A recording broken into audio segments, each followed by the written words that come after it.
It'd be weird as a tattooer to be super against it, because then you could tattoo people for longer and have people sit well, and it's a win-win, I feel like. You know, the work looks better, the lines are straighter, someone's not jumping around all over the place.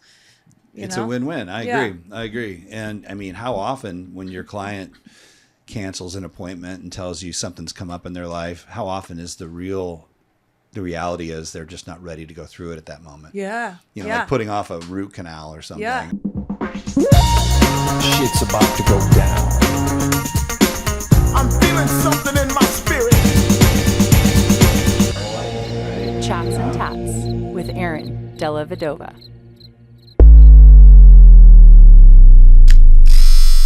All right. Hello, friends. Welcome back to Chats and Tatts. Gosh, we just had our 100th episode. I want to thank all you folks that have been sending me all those beautiful messages, telling me how much you love the show. I love the show. It's a lot of work. I don't really make any money over here doing this thing. So to hear from you and to know that people love it, it really keeps me going. I'm glad that I'm doing something that people find value in. And I just want to say thank you to everybody that's continues to watch and subscribe and like the show. Thank you from the bottom of my heart. Today's guest is a tattoo artist. Her style would probably be best described as large format, Japanese-inspired work, beautiful work. If you're maybe not driving, go to @Cindy_Maxwell. Whoops, spoiler alert. I just gave away the name. And you can look at her work while we chat. She's been tattooing for 27 years. She hails from San Francisco. She's a lover of jiu-jitsu and CrossFit and fitness in general. She's also a bit of a gypsy. We'll get more into that and other aspects of her life. So with all that being said, please welcome my guest today, Cindy Maxwell. Hi, thank you. You're welcome. Thank you for coming on the show. Gosh, why are you here today? Well, many reasons. One, your work's fabulous, but you happen to be here at Guru Tattoo doing two different collaboration tattoos with Oliver, who works here with us at Guru, who's a geometric tattooer, and you're more of a Japanese-inspired tattooer. Yeah. So it's really cool to see you guys fusing those two types of work. I mean, you guys, so day before yesterday and yesterday, you did two different collaborations, a full leg sleeve and a half of a person's back. How'd that go? How was that? That was your first time, right? Yeah, that's my first collaboration. And luckily, we just kind of put it out there on Instagram, just without even fully announcing it, just like stay tuned. And a couple of clients of mine from Seattle messaged me, and I've been tattooing them for, I think, 12 years now. And so it was perfect. So Oliver's super chill. Everything was like just flowed really easily. My clients are amazing and super open-minded and trusting. So it was just a perfect weekend. Wow. A perfect week, I guess. Yeah. I'm sure that's a relief. That's a little bit of it's a little scary, when you work 27 years, you've been tattooing the same way. Yeah. And now suddenly your whole workflow is different. And then there's the pain, right? I mean, I've been around a lot of people who have done this. I've never been tattooed by two people at once, but how was the pain for them? I mean, that's right. It's two at once, right? Yeah. How'd they handle it? They handled it so well. And I think because I know them and I know how well they sit, that gave me kind of a reassurance too. And I could tell Oliver, like, they're really good. We don't have to worry about that part. They're super trusting and open-minded.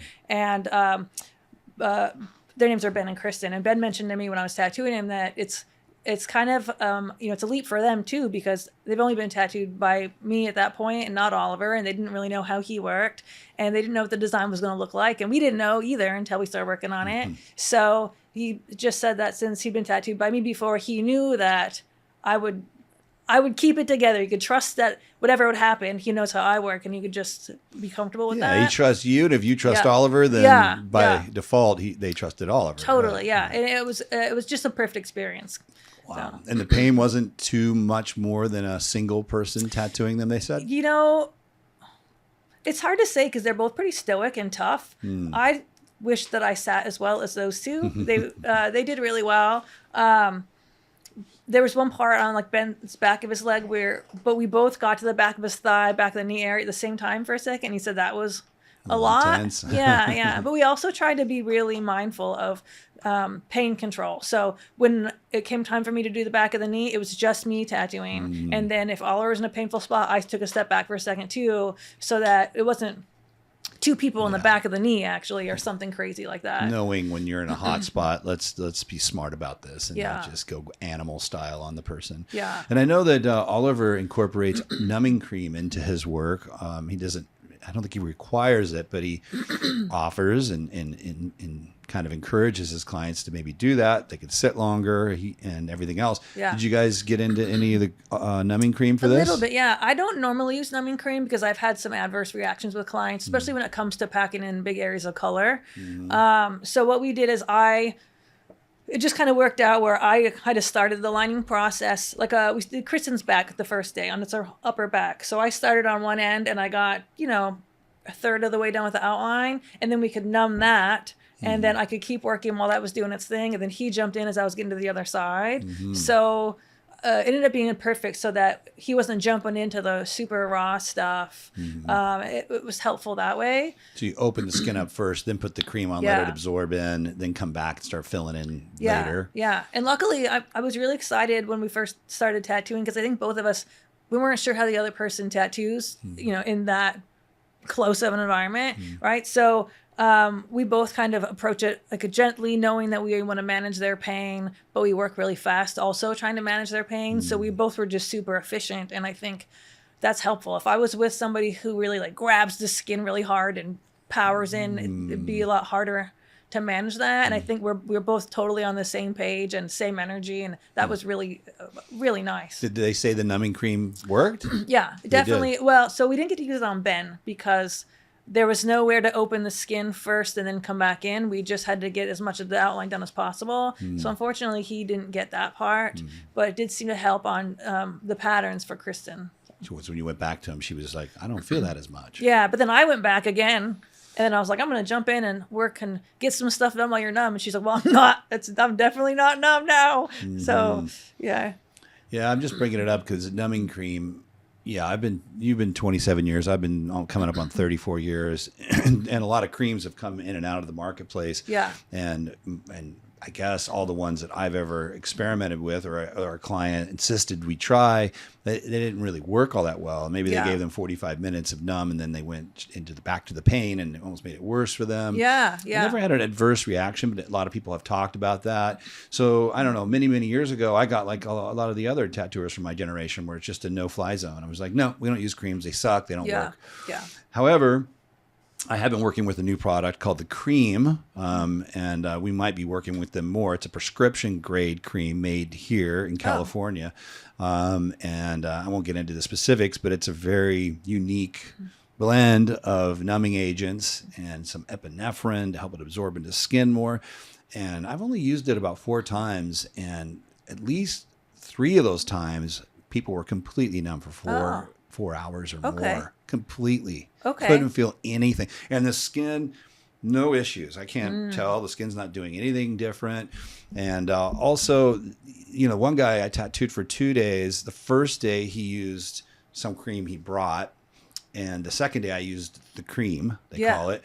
And he got home. And the first day was his upper arm. Second day was his lower arm. And he said that the lower arm healed like 5 or 7 days faster than his upper arm. So it even healed really well. Okay.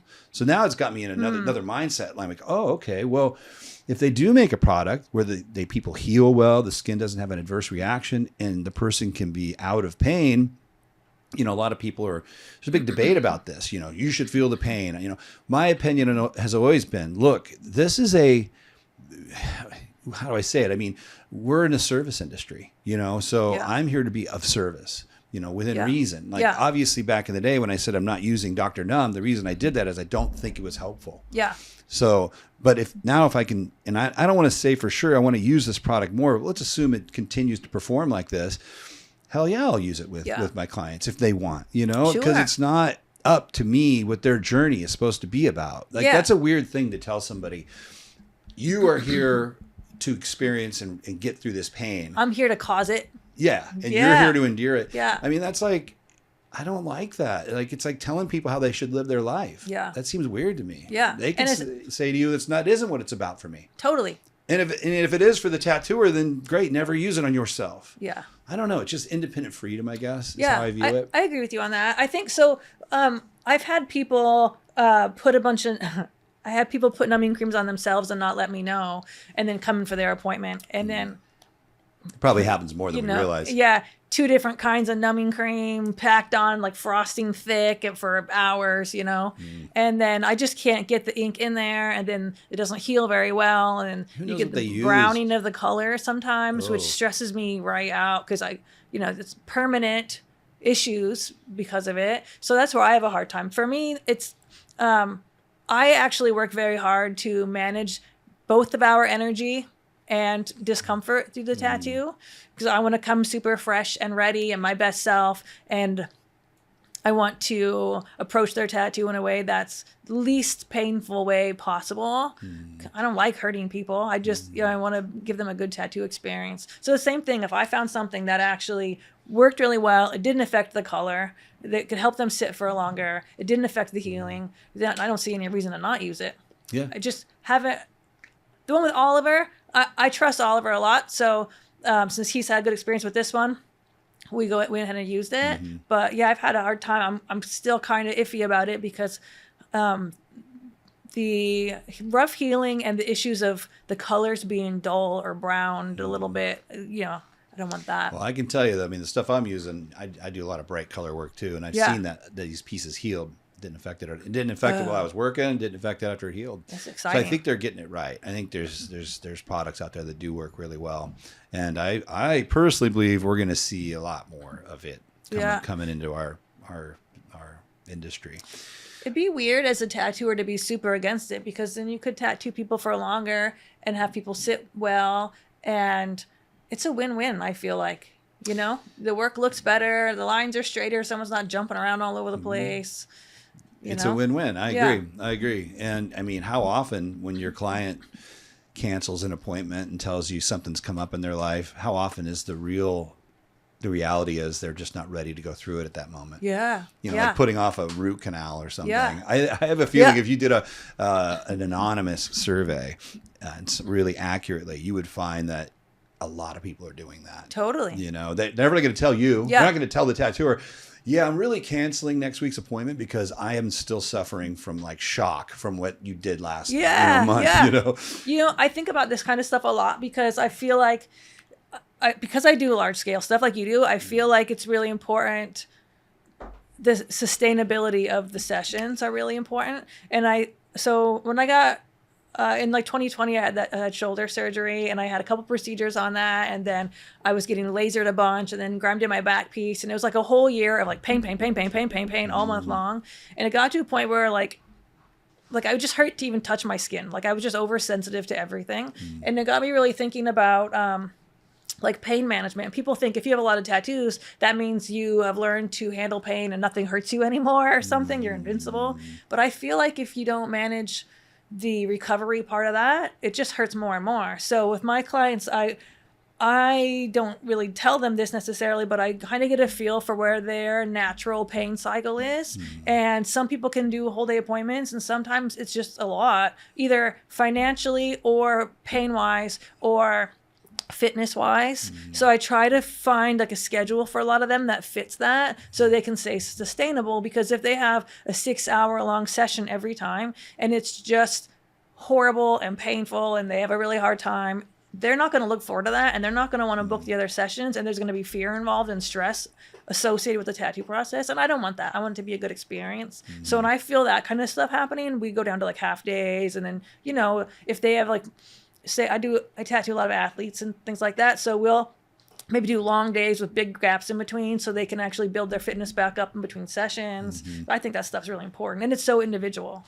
Yeah, it is. I do the same thing. Yeah, instead of having that hard rule like I tattoo for 6 hours, I need to see you every 3 weeks, and if you can't handle the schedule, move along. No. Young me did that. Yes, a lot see of you guys. in 2 weeks. A lot of people are that way. Yeah. I've heard stories.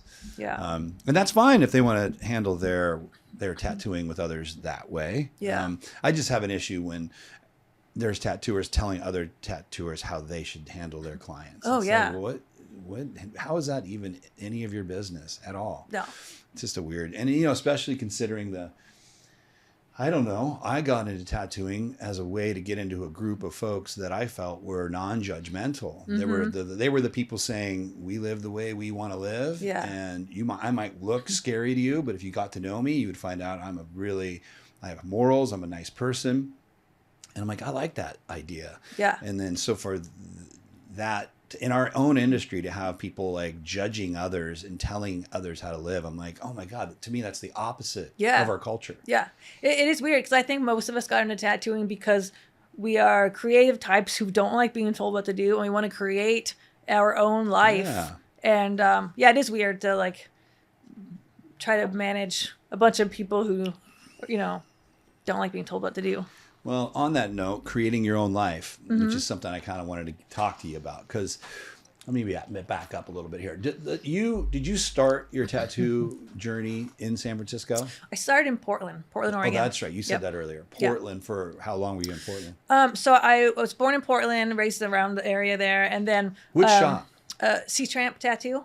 God, I remember that place. Because I was telling you earlier, I did my third apprenticeship, which is my first real-ish one, from Frankie Fumano, who owned Alternative Tattoo in Beaverton, which is basically Portland, right on the outskirts of Portland.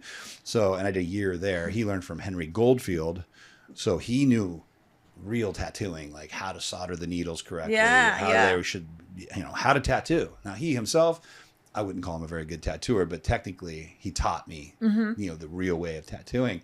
So Portland's always dear to my heart when I think of my own tattoo story. Yeah. But you started there as well. And how long were you there at C-Tramp? So my first, my apprenticeship, my first jobs in tattooing, I moved around quite a bit. I'm sorry to interrupt, but I'm having a vague recollection. Was that an all-female shop? No, There was an all-female shop in Portland. I can't remember the name of it now. Back in those days, I guess. That's okay. Yeah, Move on. I don't remember. So Don Deaton was the owner of the shop. Okay. And Don Deaton learned from Rio de Janeiro, who learned from his dad, Lou Lewis. Okay. And so when I started my apprenticeship, Rio came back to the studio. So I had the two of them. And I believe they were both in their 60s at the time, teaching me to tattoo. And it was really lovely. And I basically went in when I was 17 years old because I wanted an art job, And I had, originally when I was younger, I thought I was going to work for Disney when I grew up. Well, I just wanted to draw stuff. So I was like 6 years old drawing like, VHS covers or whatever. Whatever I could find that I could draw, I was just drawing everything.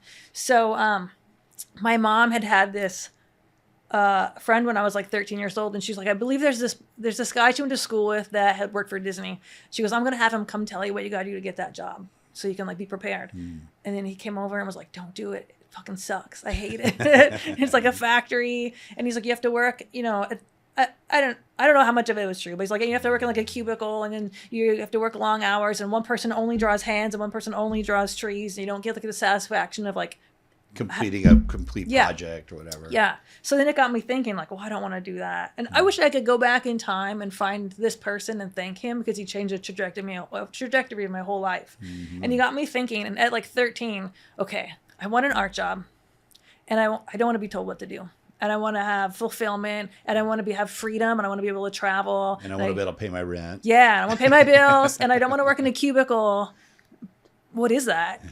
So for years I would just keep this. Is the only thing. I kept that like this checklist in the back of my head, and then I was working at a job. I'm in a little diner, and I would skip school in high school and go buy tattoo magazines and then draw out of those. I just like to draw.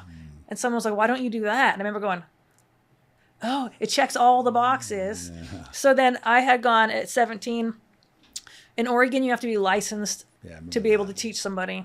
So my mom I think it was my mom, had the idea of calling the health department and getting a list of the shops that are licensed. So I went to every single one of them and got told no. and then I did it again, And then there's one of them I thought, well, I was told no at this one shop. I didn't talk to the owner of the shop. Just the tattooer that worked there. So I went back, and he said, absolutely not. But why don't you come back tomorrow and we'll have lunch? And I went, that's a maybe, And then I came back the next day for lunch, and he said, yeah, I not right now, but maybe in like 6 months or so. And I was like, that's a yes, And then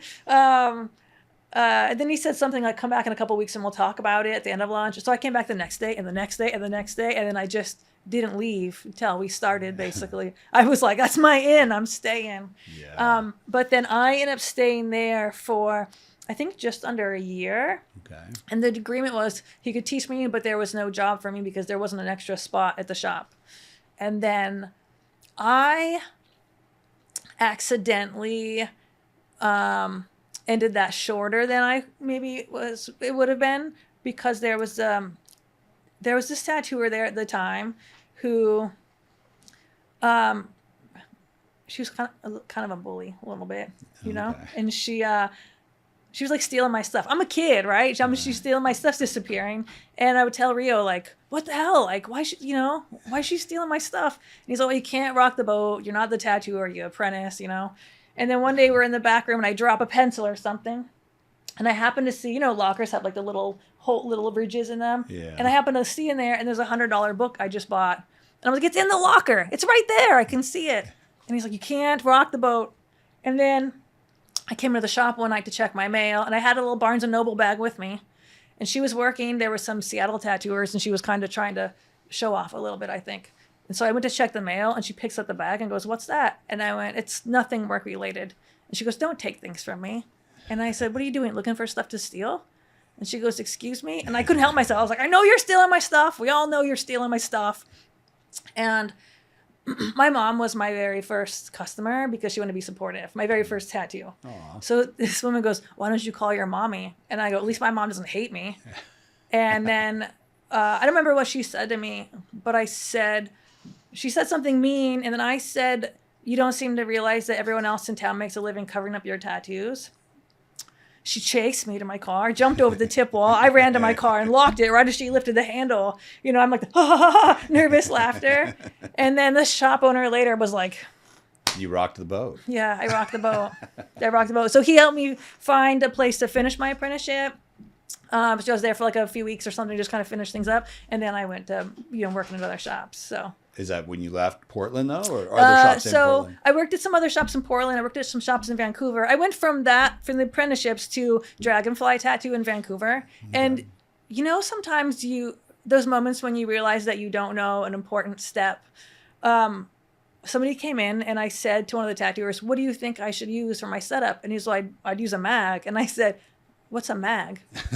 And I was only taught to use rounds. I'd never even seen a mag. So he had to help me, show me how to make one, show me how to use it and stuff. That was Robert Egbert that I ended up working with again at Slave to the Needle like 10, 15 years later. Okay, so you worked with Aaron over there. Uh-huh, yeah. Very cool. So some time in Seattle. Mm-hmm. All right. When is Japanese starting to take hold of you yet? So, when I started at Don's shop, it was very traditional. It's Burke room, flash everywhere. It's just traditional and or what walks in the door. So I remember at some point seeing magazines and people would have a Japanese bodysuit in the background of a convention. And I go, oh, what's that? And they'd be like, that's not what we're doing. And a few times, like, I want that. And they go, no, that's not what we're doing. And it's funny to think about it now, but like I got this Japanese-ish sleeve when I was 18. This one you're obviously lasering on. on. Yeah. But it's, it's the closest thing I could find to it. Like I just loved the cohesiveness and how it all flows together. But I didn't know anybody that did it, and I didn't want to do it wrong, and I didn't want to do it offensively or, things like that. And it took me a really long time to learn how to learn. I mean, there was no like pulling up Instagram, searching Japanese tattoo artists. It was finding a biker tattoo magazine and then trying to find information. So I think it wasn't until 2003 or somewhere around there. I had been on that Reed Street Tattoo Forum. Okay, and became like chat buddies with Todd Noble. This is when our friendship blossomed. Oh, okay. And so he was working the New York City convention, and I booked an appointment to get tattooed. And I told him I want to do Japanese, but I don't know how to find any of the information. So he took me to Kinokuniya, and he put up a stack of books and goes, any of these will be helpful. So I just bought the whole stack. I just had bags of books that I brought home with me. And he kind of, to me, that was a really like important day. I've since also lasered the tattoo that he did, which I felt bad about, but just because it's under other stuff. But yeah, that was a really important day. He actually saw on Instagram one day, he knew I was going to laser it, but he saw a picture of me, sent it to me, and then zoomed in on the laser tattoo and then sent that to me. And I was like, I'm sorry. Busted. Sorry. Yeah. Yeah. It was just between other stuff, you know? Yeah, I'm sure he's fine. He's totally fine. Yeah. Well, I was thinking, I don't know if Aaron Bell was really going so Japanese back when you worked. He was Slave to the Needle. Was, yeah. So that might have been some influence for you. Yeah. So I didn't get to Slave to the Needle until 2000, till like 10 years later, till like 2013 or So you something. were well on your way with the Japanese work by then. I was starting to learn stuff. I was starting, but I wasn't really like all Japanese. I was still like trying to figure it out. Part of the reason I went to work there is because he also did Japanese. And then I really started, that was around the time where I really started to get in a little bit. We had some Japanese guest artists, and then I ended up going to Japan and did the... I was going to ask you that. So you went to Japan and got to really feel the culture. Yeah, we did. I started with the Gomineko tours with Crystal. And that was really fun. A lot of it was just buying books and going, like, trying to immerse myself in the culture to learn stuff. It's just beautiful. I'm really fascinated. So Vancouver, Seattle, is San Francisco next? Okay. So Portland and Vancouver, and then Sacramento, and then Colorado, and then I went traveling. I did like a big road trip where I did like New Orleans up to New York and then back, and then I got in a car accident. So I went back to Portland for a while to heal, and then Huntington Beach, and then upstate New York, and then I had a little tattoo shop there for a while, and then Portland again, Seattle, and then San Francisco. Oh my goodness. I've got to like look at the map. Yeah, yeah. Jeez. You are a gypsy at heart. Yeah. Which we'll get into what you're doing now because you're still living that lifestyle. Yeah. So why San Francisco? Why is that? Do you kind of feel that's your home base of tattoo? I feel... I mean, where did you work there? I went to Seventh Son. Okay. That's the other reason I went. I see. You know, I had... I started thinking about traveling differently. I've always thought about, like, you got to go where you grow. And so when you're done learning something or when you're feeling, for me, as soon as I feel comfortable, I feel like it's time to move on to the next thing. And so I started looking at my tattoos and thinking, like, okay, there's something about my tattoos that's missing for what I'm trying to do. And when I was looking at the tattoos that were coming out of Seventh Son, whatever that piece of magic was that I felt like I was missing was there. So you went there. So I went there, yeah. And then I just feel like I've had this great opportunity to work with lots of tattooers in lots of places, and I love all of it. But the Seventh Son family so far still feels like tattoo family. Although I think I have a little of that everywhere, but I just feel really drawn to it. I like when you go to an art show in San Francisco, everybody comes out and it's like, I don't know, it feels like a family reunion. And I just love it. Yeah, I feel inspired. Were you in San Francisco during the whole COVID and all that? I had, let's see, I left the country. I gave away all my stuff and I left the country in, I think, January of 2020 to go travel overseas full time. And then I went to the Philippines for like 6 weeks and the whole world shut down. So then I was going to stay because I was on Siargao, an island in the Philippines. And I was like, oh, I don't have an apartment. I might as well stay here in this beautiful place. But they were shutting the whole country down. And my friend who's from the Philippines was like, let's go. So then I came back to the United States. And then I have a friend I worked with in Seattle, Hannah, she had cancer. And I told her I would help her move back to Sweden. So I was kind of waiting. We know how long it was going to be. So waiting for COVID to like be over, I guess, to go. And then she said that she had a 6-month prognosis. So I just went there. And then on the way there, my mom's husband passed away in Oregon. So I had this moment of like, it was really great that I didn't have a home base in that time because I was able to bounce around and be there for people I really cared about. And then I ended up having shoulder surgery and went back to San Francisco for that at the end of 2020. Did you notice a big difference from pre-COVID till after? Because I feel like people talk a lot about how San Francisco just went to shit. Basically. Yeah, literally, yeah. Yeah, shit on the streets. Totally. Right? I was just there a few months ago, and Yeah, almost stepped in a pile of human shit. But I Yeah. mean, whatever, that happens in all big cities. Yeah. But is there a big difference in San Francisco? Is that town I would actually say it's gotten cleaner. coming up again? I mean, there's areas of San Francisco you just don't go to, and I feel like they've kind of condensed those. I mean, I don't go to. They just kind of condensed some of the drugs and poop on the streets that to Into those. these blocks? Yeah, like you can have it here, kind of thing.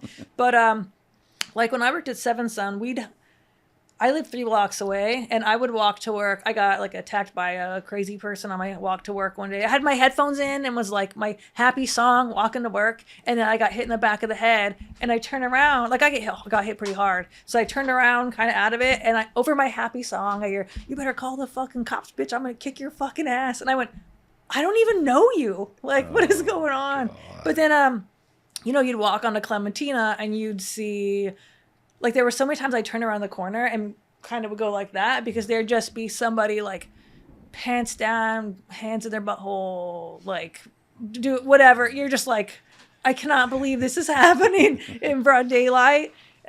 Or like walking to the gym, from the gym to the tattoo shops a couple blocks, and you're trying to eat your snack really quick on the way, and you're like, I can't eat while walking here because it's just The smell. it's so bad. Yeah, but I feel like now it's not quite as bad lately. Like every time I go, I'm expecting to see that. The tents along the street. There would be, we'd be on a break in the little garage that we used as a break room. And one day I was eating lunch, and there was a woman on the other side who I just saw shooting up, sitting with her little dog, and she's crying to her dog because nobody loves her except for her dog. And I'm like, oh, it's so depressing and sad, But I don't see that as much now. So I think, Maybe they're recovering. yeah, I hope. I just like to ask people that know San Fran better than I do about that. Yeah. But, it's good to hear it's coming back. Such a beautiful city. Yeah.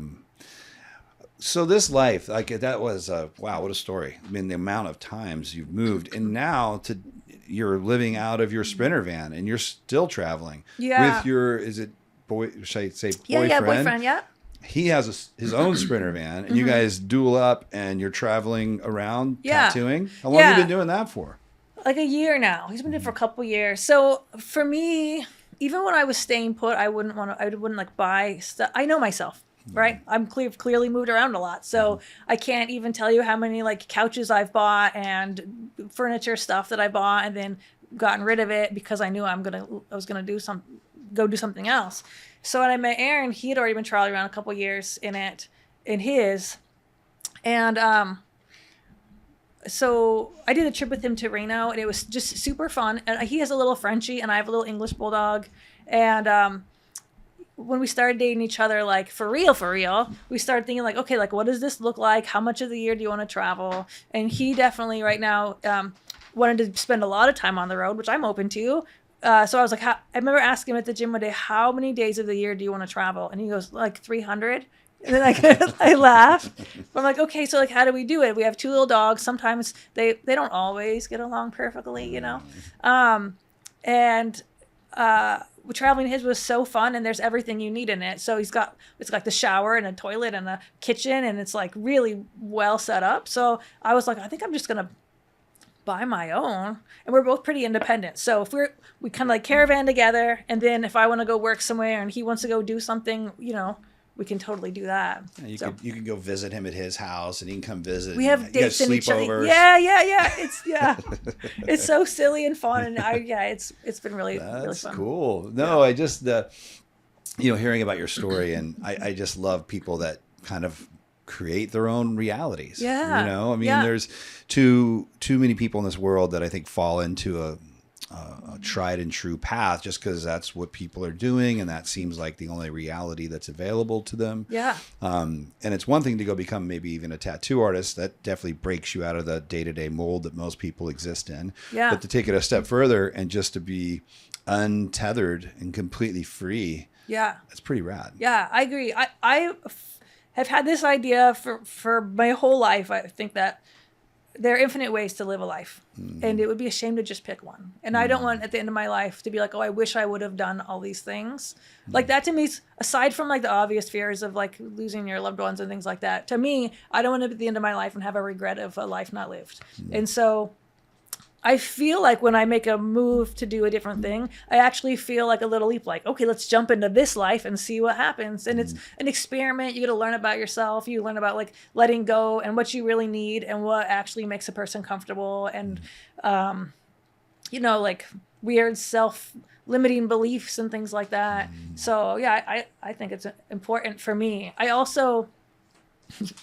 Okay, this is kind of a weird tangent, but I use ChatGPT a lot. I use AI stuff a lot for like thought-provoking stuff. I never use it for art, but I use it for like creating systems and things. And a friend of mine told me about these prompts, and I thought, well, I've used it so much, I'm going to put this prompt in. It's like, based on what you know about me, tell me something that I might be afraid to hear about myself, or something that I might not realize about myself. And it said that you're not afraid of failure. You're afraid of being ordinary, and you're afraid of like a life not well lived. And I was like, I think that does. Yeah, it does resonate a little bit. Nailed it. Yeah. That's interesting. Yeah. Well, what about your? Do you have spiritual beliefs? Not. I guess not really. Yeah, I'm not religious in any way. I've definitely like sometimes in my life I've leaned more to kind of like hippy dippy psychedelic stuff. Sometimes I take a little bit from everything, Psychedelics, is that something that's part of your life? It was for a little bit, yeah. Growth is the most important thing. So, I've done like the ayahuasca ceremonies and things like that. But anything I can feel like I can grow from, I'm interested. What was that in. like, your ayahuasca ceremony? It was really interesting. I've had someone ask me if it was fun before, and I was like, I wouldn't say fun, no. It was really great. So the first time I did it, I've done it twice, and my dog had passed away. I had 2 dogs pass away within a year. Well, actually, I used to be married, and we had 4 dogs, and all of them passed away like within like a 3 or 4 year period. So then I had this moment where I just felt really like ungrounded and sad. And then I moved to San Francisco at the time, and I was just living in a neighborhood that was like a little grody and stuff.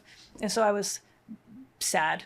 I was depressed for like 6 months. I need something. Oh, I need to do something. Yeah. I would like just be at the gym and kind of start crying and be like, why am I here? Just bummed. And so the first time I did it, I just cried the whole time, like I my just getting it out. But I had a lot of like really interesting experiences that I still think about. Like I had a moment where I was crying basically uncontrollably. And then I remember vividly having like an observer be like, oh, this is what like pain and terror feels like.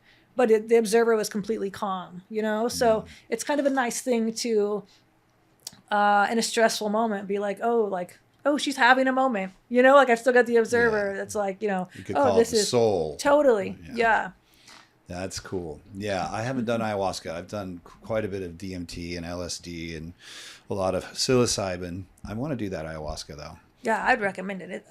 It's all my friends that have done it or think it's great. If you've done all those, because I've also done those, and DMT is like a baby ayahuasca, I feel like, to me. So when he had like a whole circle of people, right?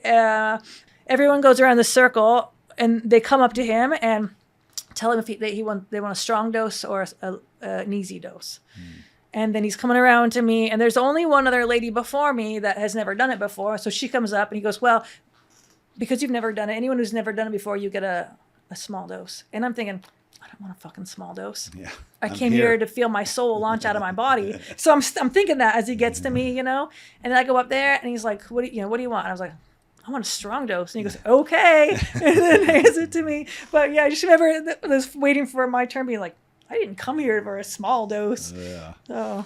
Yeah. Well, I mean, I just asked that question because the spiritual question, just because for me, the hallucinogens have got me convinced that we are not, Yeah. we're not this physical body. Yeah. I just use the word soul. Yeah. But there's some other light, the observer, that seems to be what we really are. And then we're living out the characters, like we're in a video game or something. My latest thing is I think we're in a simulation. I mean, I don't know. Who knows? I would never say I know. Yeah. But from that perspective, you know, if you do adapt that perspective, it really changes the way you might live your life. Like when I hear the way you live your life, Yeah. I would assume you kind of have a bit of that in you hardwired, you know, Yeah.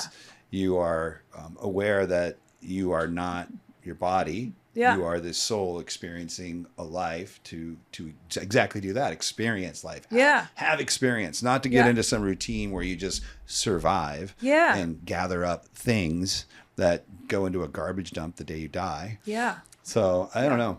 I mean, it seems like you were living that way prior to hallucinogenics. So Well, yeah, maybe but that's just your nature. I'm also from Oregon, so I probably started doing hallucinogens when I was like in the 15 water or up 16. there. Yeah. I remember buying acid from hippies on the waterfront in Portland. There'd be Saturday market, and I'd be skipping school. And I remember once I was taking the Max, skipping school, and it was a busy, like a packed train, you know.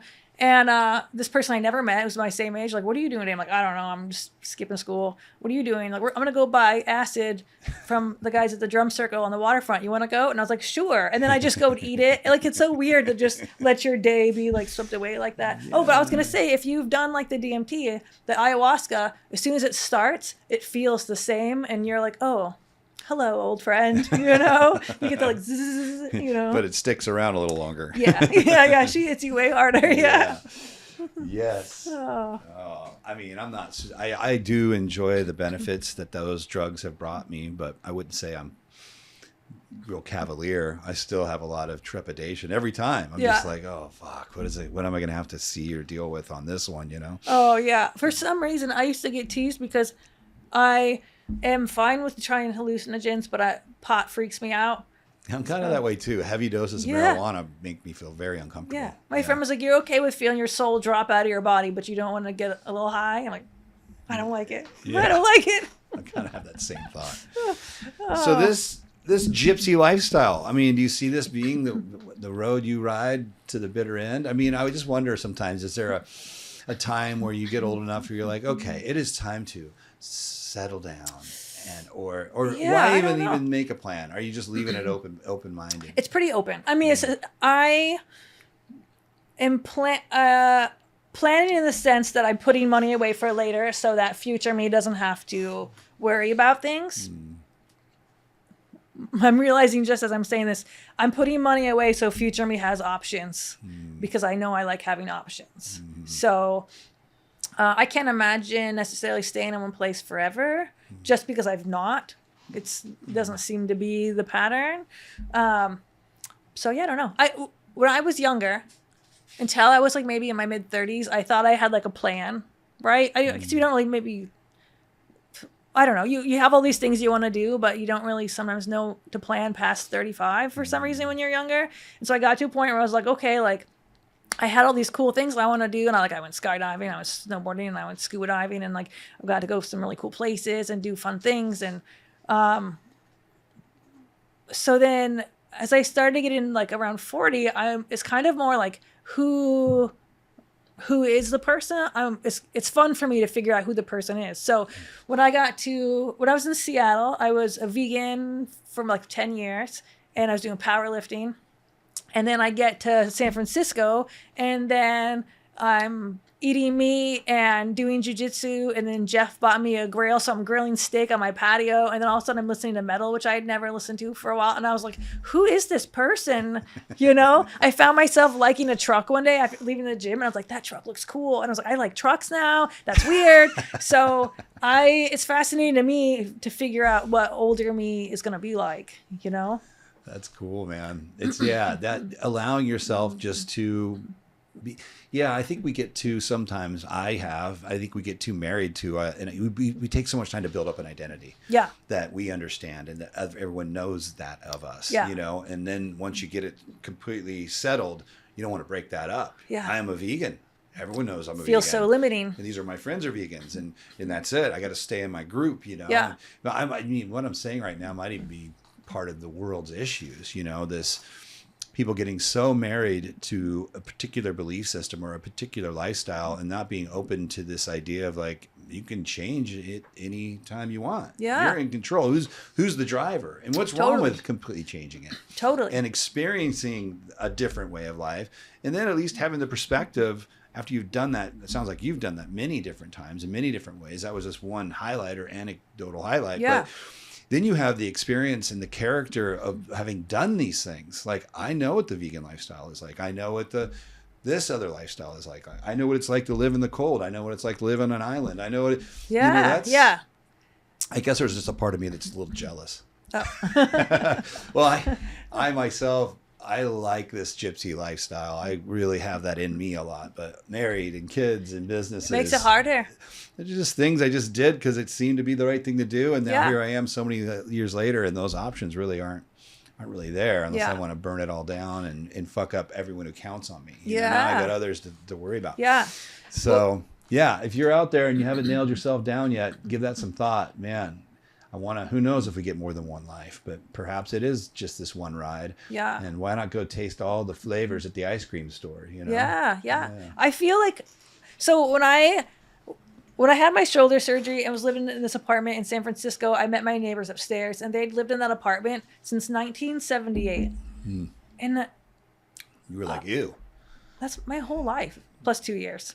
That's my whole life. And I feel like I've been so lucky and fortunate to have lived a bunch of lifetimes within that life, and all of them are like time stamped by a place, you know? Like, I can't imagine, I don't know because I've never done it, but if you live in one place for that long, your experience is like the same the whole time.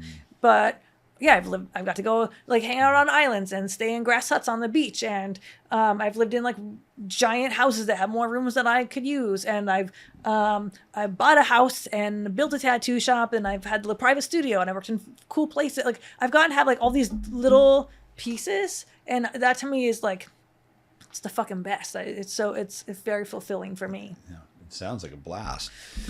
What could you share with us about, there's so much talk about the tattoo culture and where it was and where it is and where it's going. And I think a lot of those opinions come from people like me I've been here in these shops for 25, owning these shops for 25 years, and tattooing in San Diego for 30 years. So I have my perspective, but it's pretty limited perspective. I mean, I go to conventions and I get out there and I have guest artists that come and I hear this and I hear that. But you're in a unique position to not only have went to all these different places, but lived in those places and lived in those places as a tattoo artist. Where do you think tattooing's at, where it's headed? I mean, you've got a really rounded view of it all. Yeah. It's interesting. I feel like it's a little different in every place. And I think that's why San Francisco has felt really good for me, because starting in Portland, I left when I was like 19, and I felt like I didn't know what actual friendship was until I had gone to the East Coast, because it's a very like superficial relationship for me. The people around me, there was no like real friendship. It was like very superficial. And the tattooing was like, I just didn't land in a spot that felt like my place. And friendship to me is included in, the relationships that you build when you work. And then I went to upstate New York, and it's like a little more like blue collar and stuff. And people be like, I've been friends with this person for 20 years. And I go, you didn't grow apart yet? That's weird. And then I'm still friends with those people 25 years later, But sometimes in my opinion, if I'm looking at like the values in my life, growth and freedom are like the top, but growth is like number one by far. And so, like, for example, I worked in Seattle, I worked at Dark Age, and I love them. And I listen to your podcast with Derek, by the way, who I love. Yeah, great. And guy. I just felt like, as a city, I don't want for this to sound offensive in any way, but I just didn't have people around me that felt like they were pushing in the same way as San Francisco. And when I got to San Francisco, there's like this buzz to the city where there's a lot of energy. And someone once told me that as people, our best and worst qualities are the same thing. And I realized that cities are the same, right? There's a lot of energy and there's a lot going on, which means it gets really wild and crazy. But everyone's trying to do something, and it's also expensive. So like you have to be like on top of your game. And I think the tech thing, people are trying to grow in that too. So you're in this like, there's like a buzz there that I really like. And when I went to work at Seven Sun, everyone in the shop is like constantly asking questions. You have several people working on a tattoo at a time. Like one day we had a table in the middle of the shop. So I'm getting a long answer to your question, but That's okay. Let's hear the whole got story. the table in the middle of the shop, and Luke and I are sitting there. I think I'm eating breakfast. Luke's working on a drawing, and then Henry is putting a sleeve stencil on someone and is drawing a little bit. And he's like, "What do you think about this?" And we're like, "Oh, I think if you move this line here, kind of connects weird." And he just hands us the Sharpie, so we come over and we're like drawing on it. And Luke, all of us are drawing on it at the same time. And then while we're doing that, we sit back down and I see Luke's drawing, and he's a phenomenal artist, and I was like, "Is that for today?" And he's like, "Yeah." And I was like, "Man, it's not like it's not as like good like as you, like he's so good." I'm like, "I think you can do better." And so he's like, "What do I do?" Because it's like it's like skulls and octopus, and there's a lot of stuff putting in there. And then Jeff just walks by, and there's like a samurai helmet. Jeff's walking by, and he's like, "Put the samurai helmet on the octopus." I'm like, "Yeah, that's it." So there's this collective energy where everyone just wants to grow and everyone's open to it.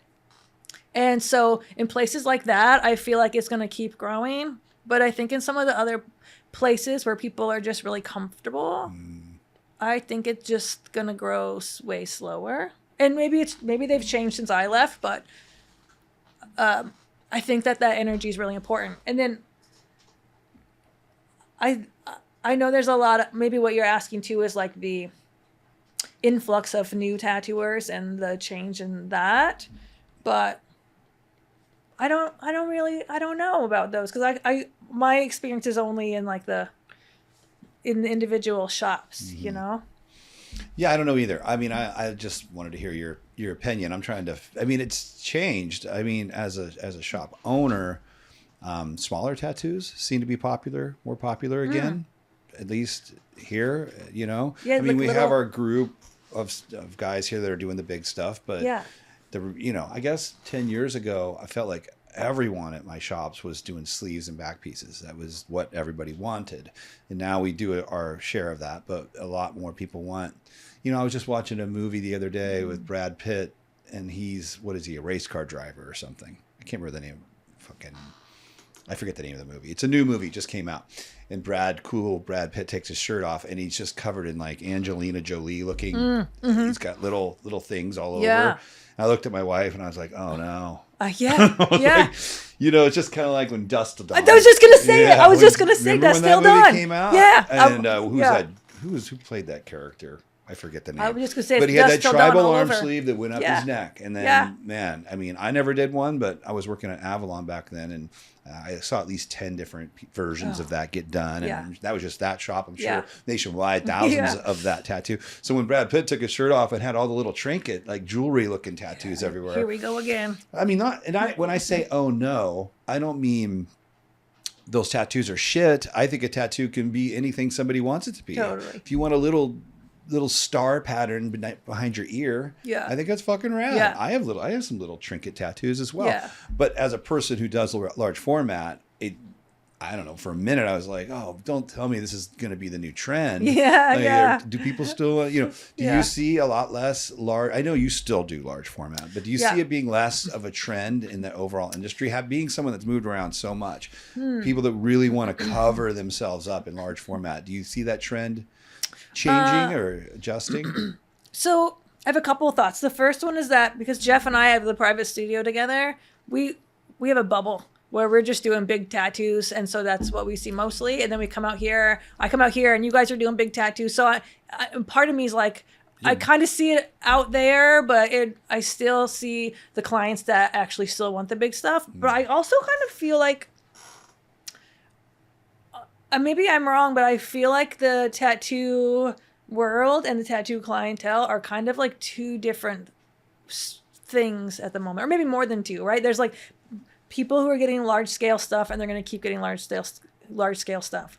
And then like younger people who are aging into tattooing and who are just starting to get into like either doing tattoos or getting tattoos, they might be getting the small stuff. I agree. And then and then as they get older, they'll come over and then we'll cover them up with our big stuff. That might be where that eventually goes. I mean, I have kids. I have a 20-year-old daughter and a 15-year-old daughter. And of course, I have daughters, but all of the boys come to my house and I hang out with teenagers. And it's just shocking to me. They all know I'm this tattoo guy. I don't think I've had a single young person say to me, you know, when I turn 18 or when I get a little older, I want to get a sleeve. But they all say to me, when I turn 18, can you do and they just these little thing. And I'm like, I don't know. I remember being that age and even before I was a tattooer, I was like, no, I'm going to get covered. Like that's the look. Totally. The look isn't things. And maybe that's just a little bubble I live in right now. And then I look at them and how, you know, I don't know. You know, when I was young, I couldn't express myself through my identity on social media. Yeah. Right? Yeah. So, and we all want to express ourselves. So it was very important to dress a certain way. You know, for me, it was a kind of a punk rock kid. What kind of car I had, you know, was part of my expression. Yeah. Of course, the tattoos played into that. And I see them getting a lot of that expression out through their avatar on social media. Yeah. So if that's an innate urge for all people, but look, you know, young people, it's really a lot more. That's when they're coming in. Like, who am I? Yeah. You don't care really who you are at 10, but by 15, you're starting to think. You're trying to define yourself. Yeah. Am I a rocker? Am I a collegiate kid? Everyone's trying to find an identity and find a way to express that identity so that they can be known for that. So people go, oh, that's Jared. He's the football player. Yeah. Or that's Michael. He's the artsy fartsy kid or whatever. They're trying to find their identity. And they have the ability to define and express this identity through their social media profiles. Yeah. Which I think satiates a lot of the physical need. And through gaming. And through gaming, all that stuff. Yeah. So is the desire in the youth that's coming up now going to place as much attention on their actually physically caring as much about how they express themselves because they have this ability to do it through their phones. Oh, that's interesting. You know, I'm reading this book right now by Daniel Priestley, and I believe in a podcast I'm reading it, it's called Oversubscribed, but he was talking about, in a podcast about how, I believe it was him, that said, we were in an we were in like a farming revolution, all right, and then industrial took over, and then the farmers didn't know what to do because the equipment had like surpassed them, right? And so now we're in this new change where we're living as if we're in this industrial revolution, but then tech is taking over. So people are going to school for jobs that already don't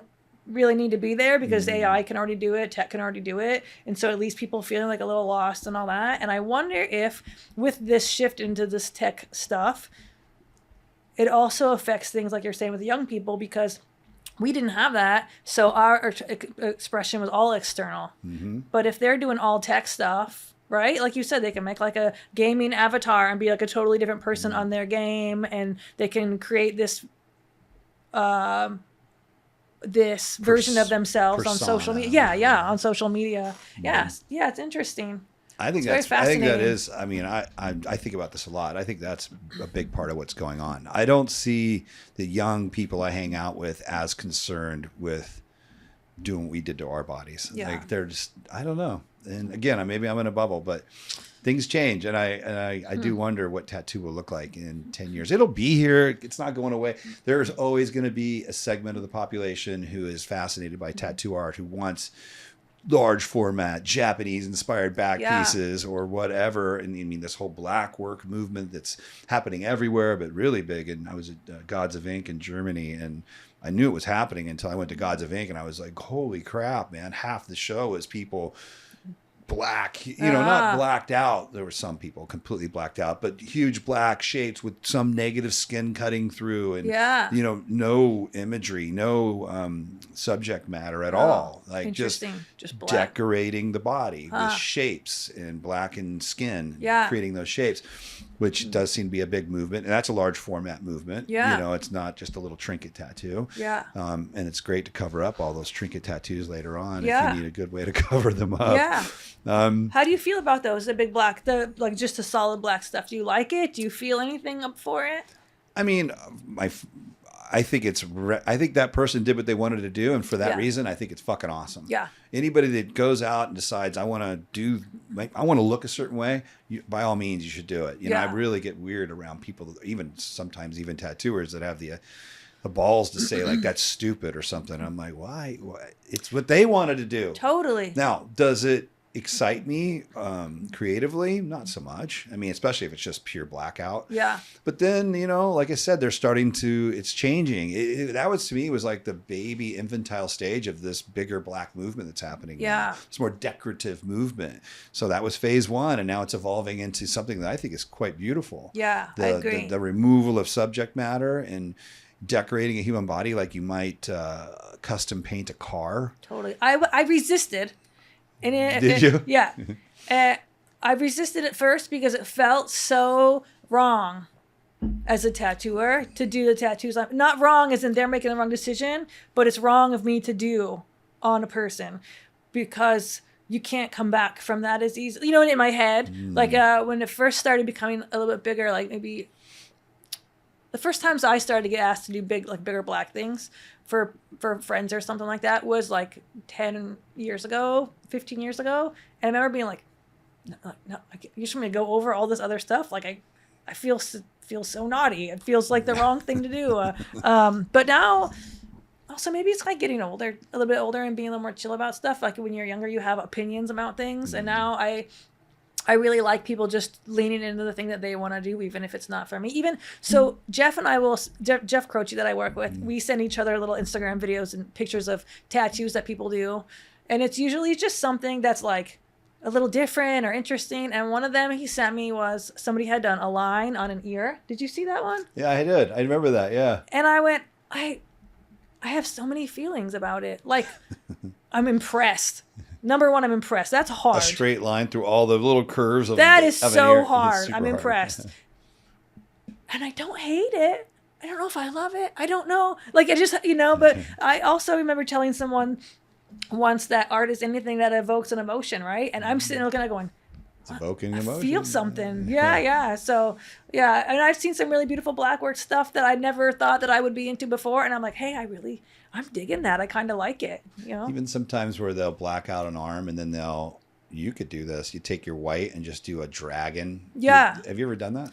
I haven't. And Have you ever seen it completely healed a year or two out? never. And Jeff and I actually, at work, talk about this all the time between just the two of us. We're like, here we go again. Someone's going to try this. But I've never seen it healed all the way. I've seen it look so cool, but we've never seen it healed all the way and have I've it seen look it good. healed. Yeah, is it good? I've seen a blacked out arm that they pushed in white to create finger waves on top of it. And it was freshly, it was a few months healed, but it was, Is it good? yeah, I mean. That's exciting. It's different looking. Like you're looking at a black arm, but then there's this ghostly echo of finger waves moving through it. Kind of cool. I want it to work. I want it to be cool. But so far, we'd never seen it. So we're like, is this, how come they never post the healed ones? Yeah. Well, it depends on what kind of shop you work at. I think the type of shops you've been at, you're not attracting the black scene, right? Because there's a lot of them out there. Yeah. I think there's other shops where they're going. I guess almost like a subculture Totally. within. My feed's all Japanese stuff, so Right. I'm not seeing it. Yeah. Or physically seeing those people in person. Yeah. But I did, again, man, you go to Europe and it's really happening big over there, big time. And so is Japanese, big time over there. It's just interesting to think. The industry has changed a lot, is changing a lot. You do hear about a lot of folks talking about not making money anymore. A few of my friends that I grew up with have left or are doing other jobs, have closed down shops.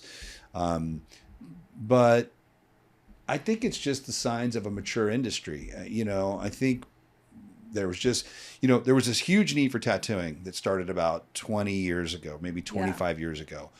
Hundreds of thousands of people got really into it almost out of, not out of nowhere, but that really started to ramp up. Yeah. And during the ramp up phase, there was only so many good tattooers available to take care of all the people that wanted those tattoos. Yeah. Then more people came in and at first it was like they were no good anyway. So we're still better tattooer than that person. So we're still good. Yeah. And then eventually some folks came in or the ones that came in got good. And now there's a lot of good people out there that can. Yeah. So the pool is thinner. However, we both know a lot of really good tattooers, and all those people I know of are doing just fine. So Yeah. I think it's just like any other industry. If you wanted to start a dental practice, well, there are in your town. Yeah. There's probably enough dentists already in your town. Yeah. So you have to get in there and find a better location and maybe have better services and just be a better dentist and hustle and grind and eventually carve out enough people around you to come to you for a dentist. Yeah. That's any normal industry. That's any restaurant. That's any mechanic shop. And I think for us, we're just there now. We're completely mature. Yeah. There are plenty of tattooers. There are plenty of tattoo shops like every other industry. It's in the same boat. Yeah. And now it's just a matter of who can do all the things you have to do to succeed, which isn't just being a great tattooer. I mean, that's most of it, but how you take care of people, how much of a relationship you can develop with the people you tattoo, how I hate to say it, but to some degree, how well you market yourself, all these things. So if you can do all those things well, then you're going to be fine. Yeah, I do. I think that as a tattooer, been tattooing a long time, you learn it goes like this. It's always ebbs and flows. There's busy times, slow times. If you're owning a shop, when you're first starting out, it's going to go like this. And you're going to have weird economical times that people are going to get stressed out. You're going to get more cancellations and people are going to maybe cancel them before Christmas, whatever. There's always that. So I feel like you have to be prepared. And I think that when we had 2020, we saw a boom that we had never seen before. Everybody wanted to get tattooed. And the pendulum always swings hard the other way. I feel like that's part of that. But I also feel like before social media, we used to have the yellow pages and we used to print shirts that tattoo clients would wear. And we used to go out in public and do things with businesses where we are symbiotic relationships, right? And then when Instagram happened, everyone's like, oh, cool. All I have to do is post a picture and I don't have to do any marketing ever again. And so I think I hate to say this because a lot of people who are leaving tattooing are actually tattooers I really like. But I do feel like when there's an influx like that, it's going to weed out people who don't want to do the stuff anymore to stay busy. And I do feel like when things get slower or when things get weird in the business, to me, it means, okay, like if I have cancellations or if I have a slow moment, it means I have to spend that time putting it in working on the business so that I'm more prepared when I get the influx again. You know what I mean? Like, I don't think a lot of people do that. I think that I feel weird even saying this, so I don't want to put any negativity out there to anyone who decides to quit because I support their choice to do it, whatever is good for them. But I've had a lot of people, even people I don't know, complain to me on social media about the slowdown of tattooing. But then I look at their social media and it's like really shitty pictures of tattoos they probably could do better at. And we are running a business. We are artists. We are a business. And we do need to market ourselves because we're fucking business, you know? And I think that we've gotten a little bit lazy as a whole and then wondering why we're not busy, you know? Yeah, I mean, I won't name any of the names, but a couple of my friends that have left, I don't know. It's a lot of work, though. I understand not wanting to do it. They're kind of lazy. Yeah. You know, Yeah. I remember back when times were good, they were the ones. You know, there's just a certain group. I felt like wherever I went as a tattooer, there was two types of tattooers. There was one that you could tell if you got to know them enough, they were like, they wouldn't say these words, but they were like, this is a great little hustle, isn't it? Look at this little niche we found. We get to kind of not really work that hard. Yeah. We don't have to go to a regular job anymore. We make enough money to like pay our rent and get a decent car and go party and do the things we enjoy to do. And you could just tell they're just riding this little wave because it was easy and relatively fun. And then there was always a group in every shop I went to where they were like so in love with the art of tattooing and just trying so hard to get better and do, you know, really just living it, eating it, shitting it, breathing it, you know, and most of those folks are still around. So I guess it's just the natural. Yeah. I think that for me, I'm a creative person. Tattooing is part of a way that I'm creative, but also marketing is creative and learning social media is creative and learning how to be better about like how to do those things. It's all like about being a creative person. And I do feel like you can only take so much from a business that you don't put more back into. Like you have to keep it. It's like a top. You got to keep it spinning. You got to keep, got to keep hitting it. Good way to put it. Yeah. Yeah, to keep that momentum going. You can't let off the brakes. There might not be as much there when you try to come back to it. Yeah. Cool, man. Well, we'll probably wrap it up here in a second, but with this topic being on the table, what would be your advice to somebody out there that's thinking about becoming a tattooer? Ooh, that's a tough one.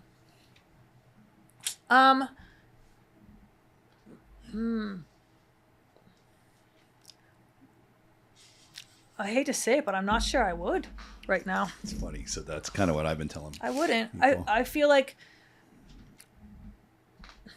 I feel incredibly grateful to have been born into the time that I was born and to start tattooing at the exact time I started tattooing.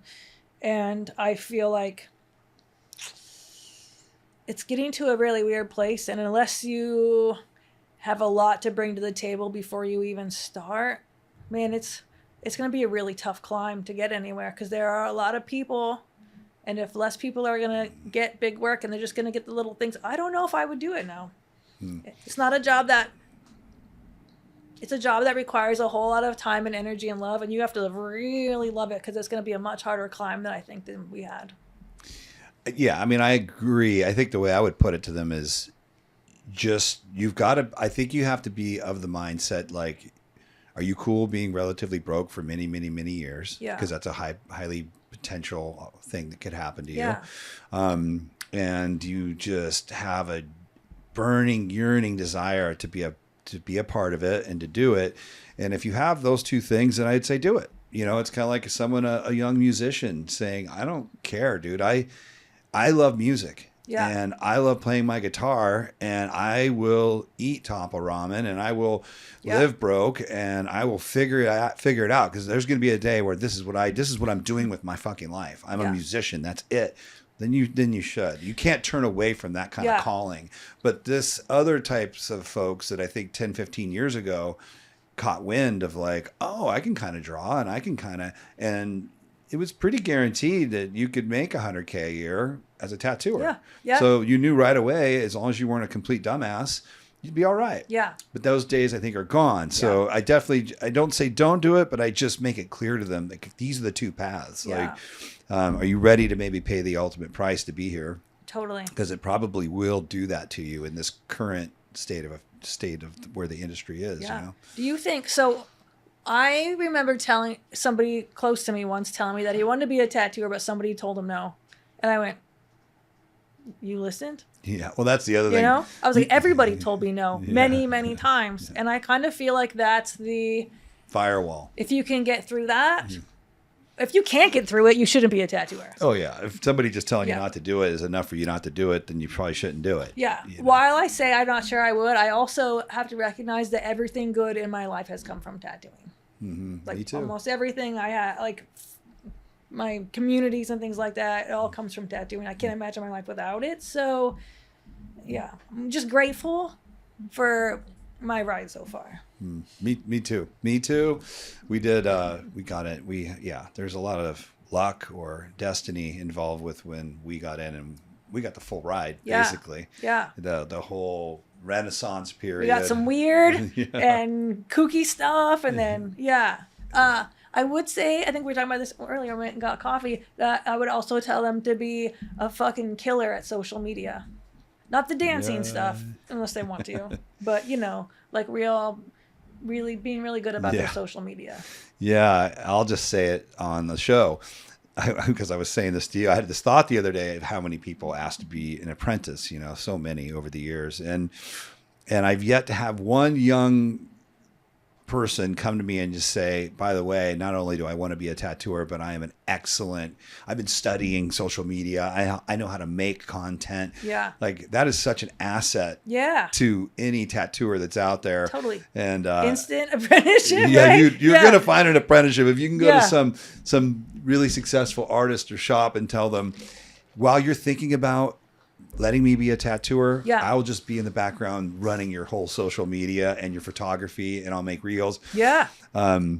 Yeah, you're probably going to find an apprenticeship. So there's a little secret piece of Yeah. advice for all you youngsters out there that are wondering how to break in. Try that. Totally. They do say, I've read a bunch of books. They say, like, if you want something from someone, you have to approach them with, what can I do for you? And that's like, Yeah, well, that's the thing. a You have to big go one. to these shops and these tattooers and think, what do they need? Yeah.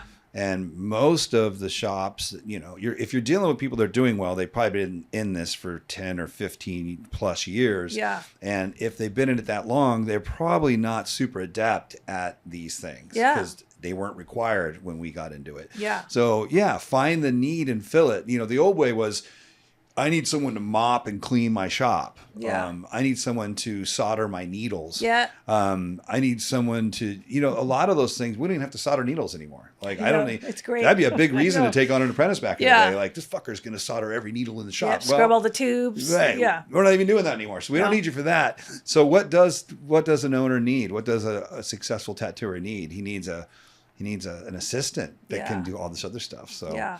still, you got to bring your talent and you got to bring some other fire that's going to turn you into a great tattooer. But you're going to need those skills anyway once you become a tattooer. Yeah. So you might as well learn them now. You know, get ahead of the game. No, I think that's good advice. Very practical advice.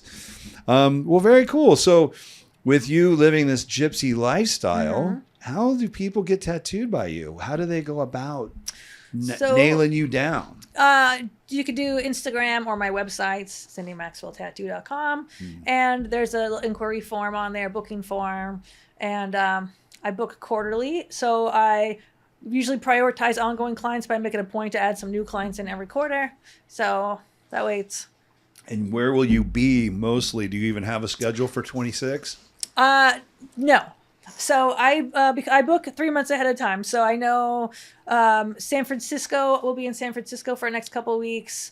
We'll go to Eureka, I think, for a couple of weeks, back to San Francisco, and then Denver and Salt Lake City after that. I'll be around. You're on the West Coast here for a Yeah, minute. mostly on the West Coast. I think we're going to stick to the West Coast. Next year. Yeah. Okay. Well, there you have it. I mean, I guess you're just going to have to write Cindy and figure out where you are and where she is and line this whole thing up. But like she said, hit her up on Instagram or go to her website. What's the website? CindyMaxwellTattoo.com. Pretty straight up. All right. Well, thank you for sharing your little world with us today. Thanks for You're having such a me. lovely person to be around. You have such a great energy and spirit. And again, your work is absolutely top notch. I appreciate that. I'm a big fan of yours too, so I'm really glad to finally meet you and get to talk to you. Thank you so much. And thank you all again for tuning in. 100 episodes deep. Really appreciate all the love you guys have been giving me. Keep it coming. Keep me motivated to keep doing the show. I want to keep doing it. If you guys love it, I love doing it. So until the next episode, peace out for now and talk soon.